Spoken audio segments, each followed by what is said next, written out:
Hello everyone, welcome to Shikhar Code. Today we will study democracy in the contemporary world. Topic International Organization. आज हम पढ़ेंगे international organisation. International organization are a group of different countries that come together to solve global problems. International organisation क्या है? ये एक बच्चों group है countries का, जो कंट्रीज़ एक साथ आती हैं और एक ग्लोबल प्रॉब्लम को लेके उसको सॉल्व करती हैं. कोई भी इशू है ग्लोबली, उसको ये सब मीटिंग करेंगी और उसको सॉल्व करेंगी. ठीक है. There is no world government, so these organisation help manage world affairs. देखो, कोई भी आप ये मत सोचो कि वर्ल्ड गवर्नमेंट है. नहीं, कोई वर्ल्ड की गवर्नमेंट नहीं है कि वर्ल्ड पे एक और भी गवर्नमेंट है जो कंट्रोल कर रही है सारी कंट्रीज़ को. ऐसा नहीं है. ये जो ऑर्गेनाइजेशन है ना, ये बस हेल्प करती है मैनेज करने में वर्ल्ड अफेयर्स. कोई भी इश्यूज़ हैं, कोई भी क्राइसिस है, ठीक है, कुछ भी चीज़ अगर रिलेटेड होती है, फिर कोई वॉर्स होने लग गया तो उसको मेंटेन करती हैं. Why do we need them? हमें इनकी ज़रूरत क्यों है? Since no single authority control whole world. ठीक है, कोई भी इधर ऐसी सिंगल अथॉरिटी नहीं है, ठीक है, जो पूरे वर्ल्ड को कंट्रोल करती है. ठीक है. Countries need corporations. कंट्रीज़ को यहाँ पे कॉपरेशन की ज़रूरत पड़ती है. अब ये कॉरपोरेशन क्या होता है? इसका मतलब है कि कंट्रीज़ को ज़रूरत पड़ती है कि वो एक साथ वर्क करें और किसी भी इश्यूज़ के ऊपर, ठीक है, वो क्या करें, एक साथ क्या करेंगे, सॉल्यूशंस निकालें. और लोग एक ही मुद्दे पर बात करते हैं तो सॉल्यूशंस और अच्छा निकल के आता है. तो वही चीज़ यहाँ पर है. कोई भी सिंगल कंट्री सारी चीज़ों को हैंडल नहीं कर सकती है. इसीलिए यहाँ पे हमें कॉपरेशन की ज़रूरत पड़ती है, जिसमें हम एक दूसरे की हेल्प भी कर सकते हैं. कंट्रीज़ इसमें पार्टिसिपेट करती हैं. Okay. Global issues need joint solutions. अगर कोई भी ग्लोबल इश्यूज़ है तो उसको ज़रूरत पड़ती है जॉइंट सॉल्यूशंस की. मतलब कि सारी कंट्रीज़ आएँ, एक साथ बैठें, मीटिंग करें और एक जो है सॉल्यूशंस निकालें उस इशू के ऊपर. So international organisation make rules. ये जो इंटरनेशनल ऑर्गेनाइजेशन है रूल्स बनाती है, but not like full government. एक फुल गवर्नमेंट की तरह बिहेव नहीं कर सकती है. मतलब जो भी रूल्स बनाएगी, ऐसा नहीं है कि आप पर बाउंड हो कंट्रीज़ के ऊपर कि आपको फॉलो करना है. ऐसा नहीं है. ठीक है. Help countries work together. Countries को हेल्प करती है कि वो एक साथ वर्क करें. Maintain peace and stability. Peace और स्टेबिलिटी मेंटेन करने में ये हेल्प करती है. मतलब ग्लोबली जो है शांति बनी रहे.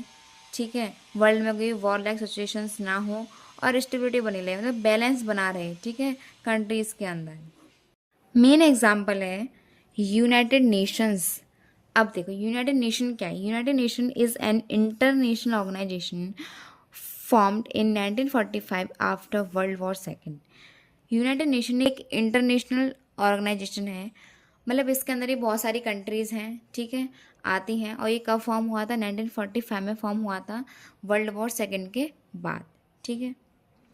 What does it do? ये क्या करता है? Maintain peace and security. Security and peace को मेंटेन करता है वर्ल्ड के अंदर. Promote cooperation among countries.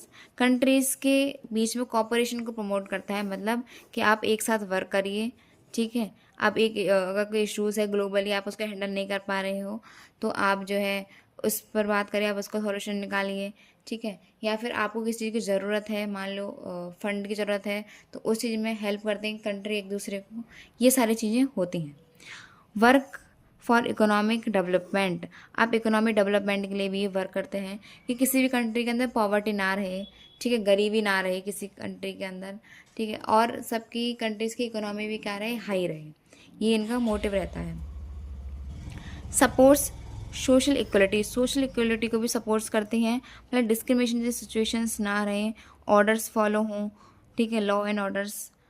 और जो है यहाँ पे सारे लोगों को इक्वली ट्रीट किया जाए. It acts like a partial world government but not fully powerful. ये एक तरह से एक्ट तो करती है पार्शली की वर्ल्ड गवर्नमेंट की तरह, पार्शली. ठीक है.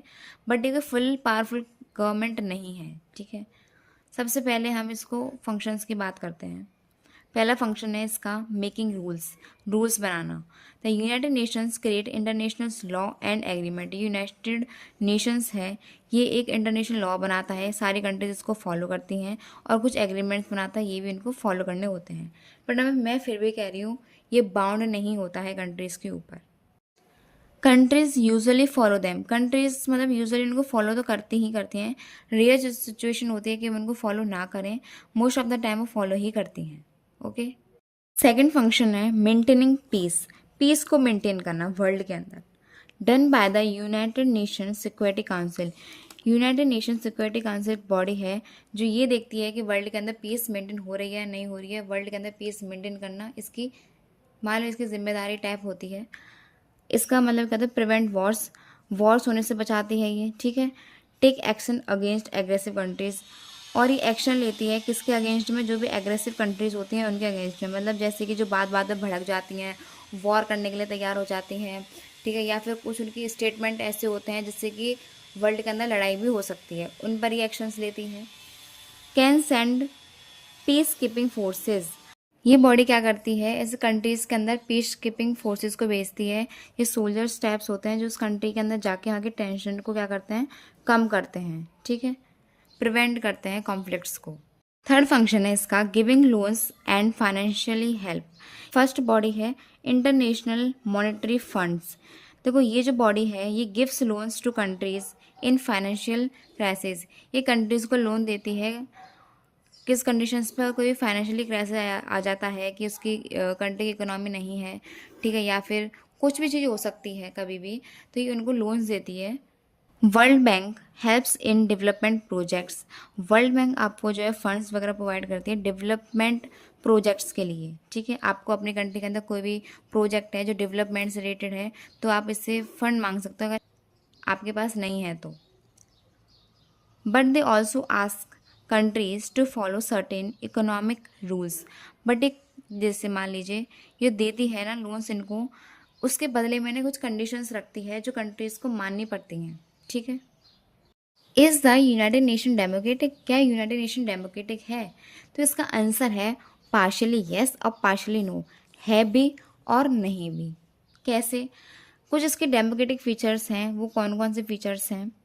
All countries are members. एक तो इसकी सारी कंट्रीज़ मेंबर्स हैं। कितनी कंट्रीज़? 193 कंट्रीज़ इसकी मेंबर्स हैं यूनाइटेड नेशंस की। Each country gets a vote in the general assembly. सारी कंट्रीज़ एक एक वोट देती हैं अपने जनरल असेंबली के अंदर। जनरल असेंबली आपकी मेन डिस्कशन बॉडी होती है जिसके अंदर वोट देते हैं और एक अपने लीडर को चूज़ करते हैं। कोई हेड भी तो होना चाहिए ना जो मेंटेन करे, अगर कोई हेड ही नहीं होगा तो सब चीज़ों को मेंटेन कौन करेगा, ठीक है। और इसमें से लीडर्स को इलेक्टेड किया जाता है। Undemocratic features. अब अनडेमोक्रेटिक फीचर्स कौन से हैं? 5 powerful countries have special power veto. देखो 5 ऐसे पावरफुल कंट्रीज हैं जिनके पास स्पेशल पावर है वीटो। कौन कौन सी हैं? United States, Russia, United Kingdom, France and China. These countries can stop any major decision. ये जो कंट्रीज़ है ना, अगर मान लो कोई भी डिसीजंस जो है आया और इन कंट्रीज़ किसी भी एक कंट्रीज ने मना कर दिया कि नहीं हम नहीं मानेंगे, तो ये डिसीजंस क्या हो जाएगा, ख़त्म हो जाएगा, ये अभी डिसीजन नहीं लागू होगा, ठीक है। अब वीटो पावर क्या होती है? वीटो मतलब होता है power to reject a decision. इसका मतलब होता है कि इनके पास पावर है किसी भी डिसीजन को क्या कर सकते हैं, रिजेक्ट कर सकते हैं। Even if most countries agree and one permanent members can block it. अगर यहाँ पे बहुत सारी कंट्रीज एग्री भी हो जाती हैं फिर भी इनमें से जो 5 है ना, इनमें से अगर किसी एक ने भी मना कर दिया तो वो मना ही हो जाएगा, ठीक है। वो इसको ब्लॉक भी कर सकते हैं डिसीजंस को, ठीक है। And this makes the United nation less democratic. और यही चीज़ यूनाइटेड नेशंस को लेस डेमोक्रेटिक बनाती है। ओके, आई होप कि आपको सबको समझ में आया होगा। आप लाइक करें, सब्सक्राइब करें and thank you so much.